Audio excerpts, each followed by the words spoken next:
Qui suis-je? C'est un concept curieux.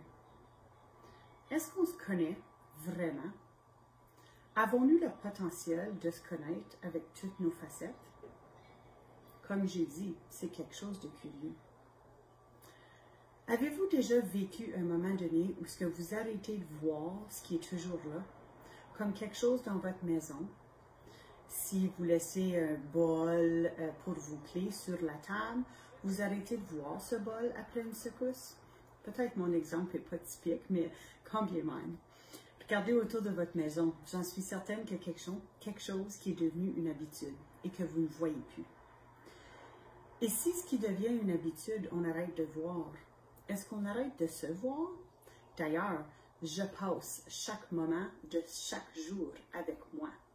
Suis-je ma propre habitude? C'est curieux. Parfois, lorsque je vais à la salle de bain, puis je lave mes mains, je pars de la salle de bain, puis je ne m'ai même pas regardée. Pourtant, je m'ai regardée dans le miroir, mais je ne me suis pas observée. Lorsque je me suis dit ces mots-là, c'est là où j'ai vraiment vu une différence entre se regarder et s'observer. Les recherches nous démontrent qu'il y a certains côtés de l'être humain. Il y a ce que je connais de moi-même, il y a ce que les autres connaissent de moi, ce que je partage avec les autres, ce que les autres connaissent de moi que je sais qu'ils connaissent de moi, ce que les autres connaissent de moi que je ne connais pas qu'ils connaissent de moi, ce que je connais de moi que les autres ne savent pas que je connais de moi. Ça devient confusant. Mais quand bien même, il existe cette théorie.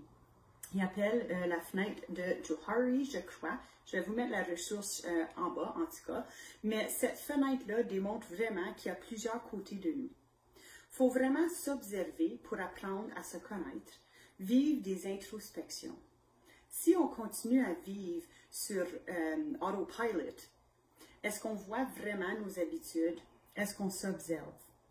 Si on arrête de voir ce qu'on est habitué de voir, est-ce qu'on devient notre propre habitude? Des fois, il y a des gens qui nous offrent des cadeaux d'observation de nous-mêmes, nous disent des choses à notre sujet et on est comme « Oh my God, vraiment? » Puis après qu'ils te disent, on dirait que tu le vois.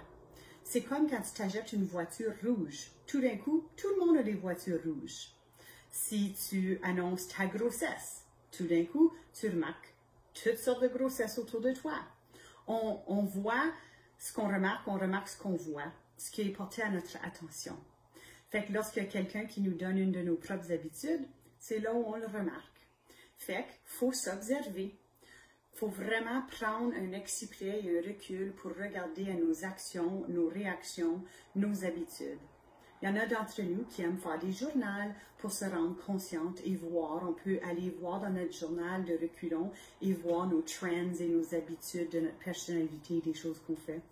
Il y en a qui ont des mentors. Je vous suggère d'aller vous chercher un mentor professionnel ou personnel, ou les deux, à vous de décider.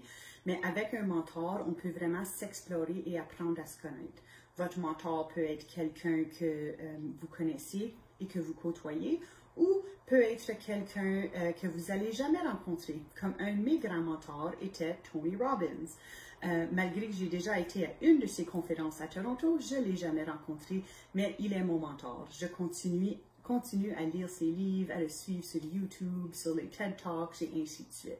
Fait que vous pouvez aller vous chercher un mentor. Ce mentor vous aidera certain à vous voir. Un mentor personnel et réel à qui vous rencontrez, vous bâtissez une amitié, c'est certain, n'a plus à vous offrir dans le concret, dans vous-même personnellement, mais c'est une relation qui doit être bâtie.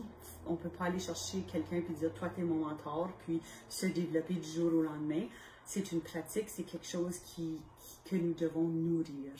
Ça fait que je t'invite à vraiment t'observer et à prendre un recul pour voir, est-ce que tu es ta propre habitude? Est-ce que tu as arrêté de te voir?